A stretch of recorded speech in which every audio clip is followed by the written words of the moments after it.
Dennis Weese, Eagle Communications, sitting at the Eisenhower Presidential Library, along with Karl Weissenbach, the director of this multi-facility institution. We're here to talk about D-Day+70 and invite all those folks to come. Exactly. D-Day+70. It seems hard to believe, +70, Karl. It's hard to believe, but we're almost there. And, you know, the big question I always get is, well, what do you want to stay focused on? And I tell people, you know, it's really difficult to answer that question because there's so many different facets of the two-day program. You don't know whether to focus on the reflaying program or one of the concerts or one of the book symposiums or, you know, having a variety of symposiums, if you will, all scheduled and crammed in a two-day event. But I think the takeaway is that when you leave after the concert on the 7th, I think you will have enjoyed a thorough, program, provided by the library. So I'm looking forward to it. I'm looking forward to having our vets come to the library, and let's not forget that we may have entertainment and book reviews and so forth.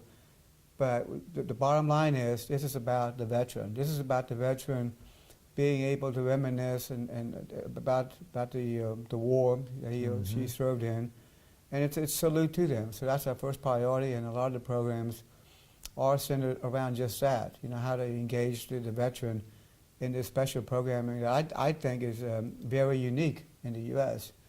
And of course, you know, we close it on the 7th with a wonderful, symphony concert on the plains, which is going to be outstanding. And we got the military band coming here as well. That's going to be great. And it's just so much to do. You have to ask, well, what should we do? We got kids, for example, or you bring in an elderly couple and so forth. I think we've got that all covered. You must, because I was just in the car with my 14-year-old son, and he said, "Dad, are we going to the D-Day celebration this year?" Absolutely. Yeah, and I think the kids should be here because, we talk about honoring the vet, and it is for the vet. But the other message here is that a new generation needs to have a really strong background in understanding the Second World War because it impacted the rest of the century. And in fact, we're still being impacted by World War II in our politics and foreign affairs and so forth. So I think it's important for kids to be grounded and learn from the past. And so, we've got that component also built into many of the programs that are being offered, which again is for vets, but also for the youth. I think it's an unparalleled opportunity to connect kids to the generation who saved the world and gave us all another chance at freedom. Just walking around and seeing the survivors. And we had a lot of them at D-Day+65. We hope that there's just as many here this time.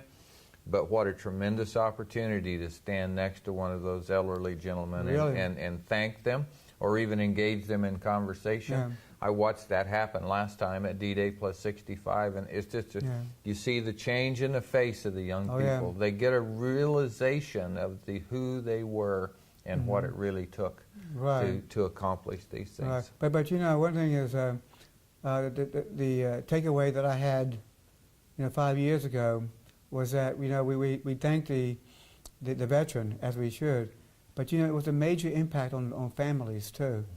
And I still remember a lady coming here without her husband. He passed, right? And she wanted to find closure. She wanted to make that last visit to General Ike's place. And I'll never forget that the programs actually had that benefit.